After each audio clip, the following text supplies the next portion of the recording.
Hello students, good morning to all of you. I am Mansi Srivastav and today we will discuss about a very important chapter, that is the sexual reproduction in flowering plants. Okay, and before we starting this chapter, we know some important terms related with this topic, that is what is the meaning of reproduction and what are the flowering plants. Okay, so now let us start. First of all, you will see that reproduction, we divided it into two forms or two words. First word is called re and the second word or second term is called production. Okay, reproडक्शन means क्या है कि फिर से किसी चीज़ का production हो जाना, वो क्या कहलाएगा, रिप्रोडक्शन कहलाएगा. Like when you will see a mango tree is produce only mango. When you will see lion produce only lion. And when you will see yourself, that is human beings, so human beings is produce only humans, not as flowering plants and not as a animals. Okay, means क्या है कि जो species होगी वो अपने ही same kinds के individual को produce करेगी. ठीक है, तो उसको हम लोग क्या कह देंगे, रिप्रोडक्शन कहेंगे. अपने ही जैसी प्रोजिनी को क्या कर देना, प्रोड्यूस कर देना, क्या कहलाएगा, रिप्रोडक्शन कहलाएगा. अब वो बात अगर करें कि रिप्रोडक्शन की इम्पॉर्टेंट है, क्यों हम लोग रिप्रोडक्शन के बारे में पढ़ रहे हैं, और अगर रिप्रोडक्शन नहीं होता तो क्या हो जाता.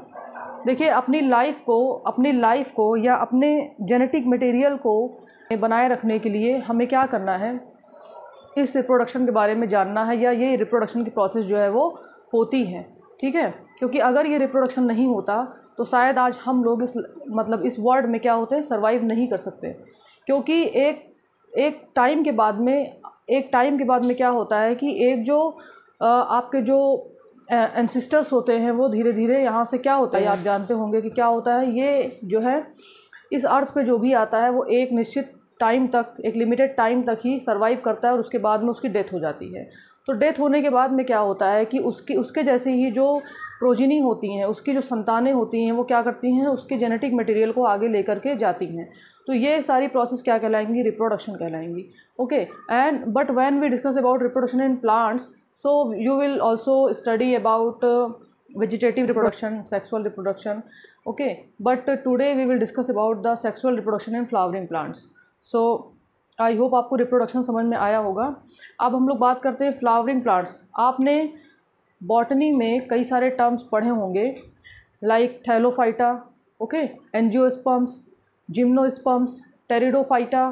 ठीक है, and in thallophytes one of the most important things that a plants or a thallus like structure is called the amphibians of plants like bryophyta. ठीक है, bryophyta जो है वो क्या कहलाता है, वो कहलाता है कि वो जो प्लांट्स स्पीसीज़ हैं उनमें से उसको एक अलग से वर्ड, उसके लिए एक अलग ही टर्म यूज़ किया जाता है कि वो एम्फीबियंस है प्लांट किंगडम का. ठीक है, ब्रायोफाइटा.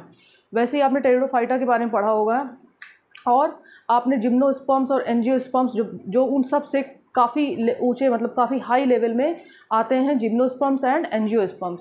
सो जिम्नोस्पर्म में क्या होता है कि जो भी सीड्स होती हैं वो नेकेड होती हैं, कोई भी कवरिंग उनके सराउंडिंग्स में नहीं होती है.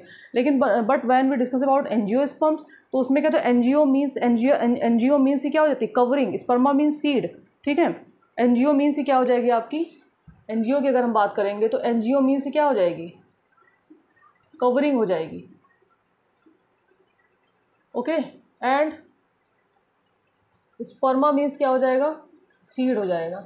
ठीक है, तो एक ऐसा प्लांट बॉडी जिसका सीड जो है वो कवर है मतलब प्रोटेक्ट है, उसको हम लोग क्या कह देंगे, एंजियोस्पर्म्स कहेंगे. And the angiosperm is the higher level of plants kingdom. Okay, angiosperms जो है सबसे ही हाई लेवल का जो है प्लांट्स किंगडम में जो है ये होता है. So now we let us start. देखिए क्या है, the flowering plants also called angiosperms. Flowering plants ही क्या कहलाएंगे, आपके एंजियोस्पर्म्स कहलाएंगे. और मैंने भी बताया था एंजियो मीन्स या एंजियो मीन्स क्या हो जाएगा, कवरिंग. एंड स्पर्म वर्ड जहाँ कहीं भी आएगा मीन्स किसकी बात हो रही है, सीड की बात हो रही है. चूँकि यहाँ पे एंजियो आया है मतलब कवर है, सीड. ठीक है, तो angiosperms are those plants in which sex organs are carried within the flowers. ठीक है, जिसमें सेक्स ऑर्गन्स जो होंगे वो कैरीड होंगे कहाँ पे, फ्लावर्स के अंदर. ठीक है, फ्लावर्स के अंदर. And the seeds are enclose in a fruit, और सीड्स क्या होगा, इनक्लोज होगा इन अ फ्रूट, एक फ्रूट्स में. And they are the highest evolve plants on this earth. अभी स्टार्टिंग में मैंने बताया था कि जो आपका एंजियोस्पर्म्स है वो सबसे हाईएस्ट उसमें आता है कैटेगरीज में। तो यहाँ पे क्या हो जाएगा आपका, they are the highest evolve plants on this earth. पूरे अर्थ पे अगर हम देखें तो सबसे हाईएस्ट इवॉल्व जो प्लांट होगा वो क्या हो जाएगा, एंजियोस्पर्म्स हो जाएगा। ठीक है, एंजियोस्पर्म्स हो जाएगा and dominate all other plants. अब ये चूँकि सबसे हायर लेवल का है तो जितने भी इससे छोटे रेंज के प्लांट्स होंगे उन सब के ऊपर ये डोमिनेट कर जाएगा। आप अपनी लाइफ में भी देखते होंगे जो जितना ज़्यादा एडवांस होता है वो उतना ही ज़्यादा दूसरे अदर स्पीसीज़ के ऊपर डोमिनेट करता जाता है, और वो स्पीसीज़ जो ज़्यादा एडवांस नहीं हो पाती हैं, ज़्यादा मॉडर्न नहीं हो पाती हैं, वो उस डोमिनेट जो स्पीसीज़ होती है उससे दब जाती है, मतलब रिसेसिव कैटेगरी में आ जाती हैं। तो आपका जो ये एंजियोस्पर्म्स प्लांट है वो क्या है, डोमिनेटेड है ऑल अदर प्लांट्स। जो भी आपके प्लांट्स हैं उनके ऊपर ये डोमिनेटेड है, लाइक जिम्नोस्पर्म्स, थैलोफाइट्स, ठीक है, टेरिडोफाइट्स, इन सब के ऊपर ये क्या है, ये डोमिनेट है, क्योंकि इसके पास कई सारे फीचर्स हैं compare to that type of plants species. Okay, and then यहाँ पे क्या हो जाएगा, the reason for their domination is their unique method of reproducing sexually.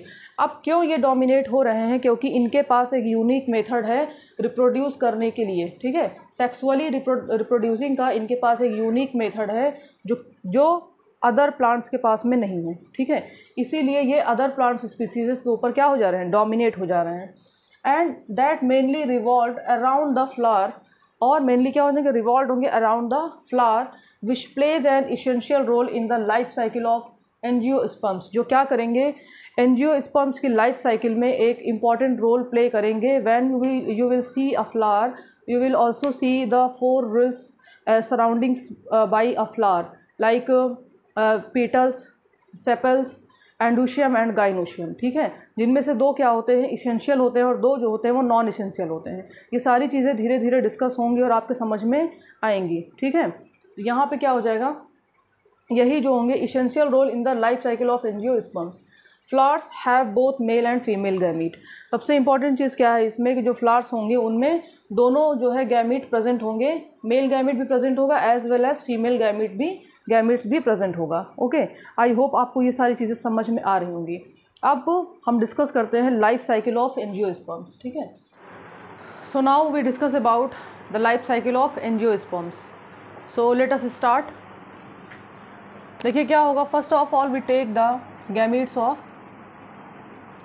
Female and male. This is the symbol of female and this is the symbol of male. तो यहाँ पे आप लिखिएगा, ये हो जाएगा female gamete which is also in n number of chromosome, and this is male gamete which is also in n number of chromosomes. Means क्या, यहाँ पे कौन सी बात हो रही है, haploid number of chromosomes. Okay, अब यहाँ पे क्या हो जाएगा, फर्टिलाइजेशन होगा इन दोनों में, fertilization, and after the fertilization a structure is formed. This is called zygote. This is called zygote, which is also in 2 number of chromosome. ठीक है, मीन्स क्या हो जाएगा, ये जो आपका zygote है, this is very important structure because this is the first cell of sporophytic phase. First cell जो है स्पोरोफिटिक फेज की ये। If someone ask you please tell me what is the first cell of sporophytic phase, you can reply them the first cell of sporophytic phase is zygote. So after the formation of zygote, embryo is formed, and after the embryo, seed, and then sporophyte is formed, and this sporophyte is called the main plant body. Okay, the main plant body. and ये सब के सब कैसे होंगे, आपके 2n होंगे, ये भी 2n होगा और ये भी क्या हो जाएगा 2n ही होगा। मीन्स क्या होगा कि अब हमें स्पोरोफाइट जो है वो कंप्लीट रूप से फॉर्म हो गया है। मीन्स अब स्पोरोफाइट में हम क्या लेंगे, फ्लावर्स को लेंगे और वही फ्लावर्स जो है 2 पोर्शंस में डिवाइड हो जाएगा। फ्लावर्स को क्यों लेंगे, क्योंकि फ्लावर्स ही जो है क्या है, सेक्सुअल रिप्रोडक्शंस का मेन पार्ट है। मीन्स अगर फ्लावर्स नहीं होता तो ये प्रोसेस नहीं हो पाती, क्योंकि हम लोग बात ही किसकी कर रहे हैं, sexual reproduction of flowering plants. तो आप जब कंप्लीट एक स्पोरोफिटिक एक बॉडी जो है, एक स्ट्रक्चर आपका जो प्लांट्स का जो है वो फॉर्म हो गया, लीफ कंप्लीट हो गई है, स्टेम आ गया है, रूट आ गया, तो इसमें से हम क्या लेंगे, इसमें से हम लोग लेंगे ये वाला पोर्शन, ठीक है, फ्लावर वाला पोर्शन जो है वो लेंगे और वो डिवाइड हो जाएगा 2 पार्ट्स में। तो यहाँ पे देखिए, यहाँ पे हम लोग लेंगे flower and this flowers is also divided into 2 parts. The first part is called stamen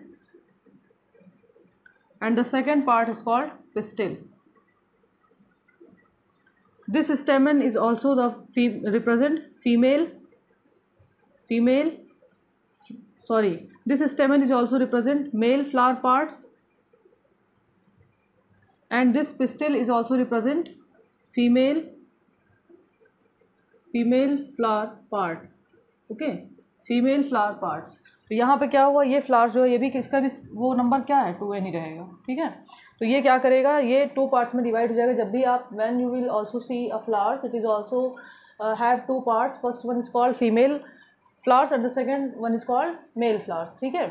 तो यहाँ पे स्टेमेन जो रहेगा वो अब क्या कर देगा, फॉर्म करेगा एंथर को, एंड यहाँ पे पिस्टल क्या फॉर्म कर देगी, ovary, and in ovary, inside the ovary ovule is also present, okay, and after the formation of ovule it is forms macro और megasporangiums, megasporangium, and this megasporangium is also called macrosporangium, okay. और यहाँ पे जो anther होगा वो क्या form कर देगा, microsporangium. In microsporangiums the spores are fill, and in megasporangiums also the macrospores is fill, ठीक है। मीन्स क्या है कि जो माइक्रो मीन्स क्या होता है, हम स्मॉल स्पोर्स की बात कर रहे हैं, और मेगा या मेगास्पोरेंजियम मीन्स मैक्रो स्पोर्स की बात कर रहे हैं, ठीक है। एंड माइक्रोस्पोरेंजियम्स और microspores represent the male flower portions and the megasporangiums or macrospores represent the female flower parts or female portions, okay। अब यहाँ पे आप देखिए कि ये सब के सब क्या थे, 2n नंबर ऑफ क्रोमोसोम ही थे, मतलब डिप्लॉयड नंबर की ही बात हो रही थी यहाँ पे, ठीक है, डिप्लॉयड नंबर की ही बात हो रही थी। अब यहाँ पे आप देखोगे कि एक प्रोसेस होगी और यहाँ से लेकर के इन जाइगोट से लेकर के ये पूरा कंप्लीट स्ट्रक्चर क्या कहलाएगा, स्पोरोफिटिक फेज कहलाएगा, स्पोरोफिटिक फेज कहलाएगा, ओके। और स्पोरोफिटिक फेज मीन्स हम लोग किसकी बात कर रहे हैं, diploid number of chromosomes. And after the formation of microsporangiums and megasporangiums a process is also occur and this is called meiosis. And you will also know that when we discuss about meiosis the number of chromosomes is half, ठीक है। यहाँ पे क्या होगा, diploid की हम लोग बात कर रहे थे, जैसे ही यहाँ पे meiosis की प्रोसेस होगी जो क्रोमोसोम्स के नंबर होंगे वो हाफ हो जाएंगे, मीन्स 2n से किस में चले जाएंगे, n में चले जाएंगे, और यहीं पे आपका क्या हो जाएगा, the sporophytic phase is complete, ठीक है। स्पोरोफिटिक फेज यहाँ पे कंप्लीट हो जाएगी और गैमेटोफिटिक फेज यहाँ से क्या होगी, फिर से स्टार्ट हो जाएगी। तो यहाँ देखिए माइक्रोस्पोर क्या रिलीज़ कर देगा, after meiosis the microsporangium release microspores, क्योंकि पूरी तरीके से मैक्रोस्पोरेंजियम्स या मेगास्पोरेंजियम्स और माइक्रोस्पोरेंजियम जो है वो क्या हो जाएंगे, बर्स्ट हो जाएंगे, और वहाँ से वो रिलीज़ कर देंगे, माइक्रोस्पोरेंजियम क्या रिलीज़ करेगा, माइक्रोस्पोर्स को, और मेगास्पोरेंजियम क्या रिलीज़ कर देगा, मैक्रोस्पोर्स या मेगास्पोर्स को। तो देखिए यहाँ पे मियोसिस के बाद में क्या होगा, यहाँ रिलीज़ हो जाएगा microspore, and this microspore is also called pollen grain, okay. और यहाँ मेगास्पोरेंजियम क्या रिलीज़ कर देगा, ये रिलीज़ कर देगा मैक्रोस्पोर एंड अब ये क्या होगा, माइक्रोस्पोर्स और मेगास्पोर रिलीज हो गए हैं। तो माइक्रोस्पोर क्या फॉर्म कर देगा, ये मेल गैमिटोफाइट, और ये क्या फॉर्म कर देगा, female gametophyte. Okay, female gametophyte. And after the formation of male gametophyte and female gametophyte, the male gamete and the female gamete, and this is also in n number of chromosomes. and the यहाँ से अब क्या होगा, ये वाली पूरी process क्या कहलाएगी, गैमेटोफिटिक फेज कहलाएगी। नोट कर लीजिए इसको, ये पूरी प्रोसेस क्या कहलाएगी, गैमेटोफिटिक फेज कहलाएगी, जो क्या होगा n नंबर ऑफ क्रोमोसोम से रिप्रेजेंट करेंगे। तो एक बार इसको आप अच्छे से और समझ लीजिए। यहाँ पे देखिए क्या होगा, first of all we take the female gamete and male gamete which is also in n number of chromosomes and in gametophytic phase male gamete. Okay, and after the fertilizations you will see a structures which is diploid in number, and this structure is called zygote. After the formation of zygote you will also see embryo which is also in diploid number of chromosomes, and then seed, then sporophyte, and this sporophyte is called the main plant body which is also in diploid number of chromosomes. And this sporophyte is we take in sporophyte we take the flowers which is also in diploid number of chromosomes, and this flowers is also divided into two parts. The first one is called stamen and the second one is called pistil. Stamen represents the male flower parts and the pistil represents the female flower parts. This stamen is forms anther and then microsporangiums, and this pistil is forms ovary, then ovule and megasporangiums. In microsporangiums microspores are also present, and in megasporangiums the macrospores or megaspores are also present. And after the formation of microsporangiums and megasporangiums the process is started which is known as meiosis. And after the meiosis the number of chromosomes is half, and this microsporangiums release microspores, and this is called also pollen grain, and this megasporangiums release macrospores, and microspores or pollen grains forms the male gametophyte, and the macrospores is also forms female gametophyte. Male gametophyte is female gametes, and the process of life cycle of angiosperms is completed, and this is also continue, and this is called the alternation of generations. ठीक है, alternation of generation. तो ये आपका क्या हुआ, ये एक life cycle थी एंजियोस्पर्म्स की जो कंप्लीट हुई है। तो जैसा मैंने आपको क्या बताया था कि जो लाइफ साइकिल एंजियोस्पर्म्स की होगी, it is also divided into two phases, sporophytic phase and gametophytic phase. Okay, so you will see in the life cycle of angiosperms the two phases are diploid sporophytic phase. ठीक है, diploid जो phase होगी उसको हम लोग क्या कहेंगे, sporophytic phase कहेंगे, developed from diploid zygote. Okay, कहाँ से स्टार्ट हो रही थी डिप्लॉयड, अगर आप अपने मेमोरी में थोड़ा सा प्रेशर डालिए तो आपको याद आएगा कि ये कहाँ से स्टार्ट हुआ था आपका, डेवलप्ड फ्रॉम डिप्लॉयड जाइगोट से. ठीक है, that represent the first cell of the sporophytic phase. जो स्पोरोफिटिक फेज़ थी उसकी जो फर्स्ट सेल थी वो कौन सी थी, जाइगोट ही थी. ठीक है, क्योंकि n नंबर आपने गैमेट लिया था, मेल और फीमेल क्या थे दोनों, हैप्लॉइड नंबर ऑफ क्रोमोसोम थे, और वहाँ पे जो आपका स्ट्रक्चर चल रहा था वो गैमेटोफिटिक था फेज़. लेकिन जो फर्स्ट जो सेल थी स्पोरोफिटिक की वो क्या थी, जाइगोट थी. तो वही यहाँ पे क्या है, developed from diploid zygote that represent the first cell of the sporophytic phase. This is very very important line. Okay, this is very very important line. First cell of the sporophytic phase is zygote, and a haploid gametophytic phase N developed from the haploid spores. जो haploid gametophytic phase थी, जो haploid gametophyte था, वो किससे develop हो रहा था, haploid spore से, which represent the first cell of the gametophytic phase. जो haploid spore था वही फर्स्ट जो है gametophytic phase था. ठीक है, gametophytic phase का फर्स्ट सेल जो था वो वही था. Okay, and developed from the haploid spores which represent the first cell of the gametophytic phase. Follows regular alternation of generation between these two phases. अब क्या है, यही दोनों phases में alternation of generation जो है वो चलता रहता है. मतलब gametophytic phase, sporophytic phase, gametophytic phase, sporophytic phase ऐसे continue चलती रहती हैं, और जो एंजियोस्पर्म्स है उसकी लाइफ साइकिल भी ऐसे ही continue चलती रहती है. ओके, तो I hope you will also try to understand. But if you have any confusion, any doubt related with this topic or this chapter, or any words if you don't understand, you can ask me without any hesitation. Okay, so आज के लिए इतना ही. Thank you so much.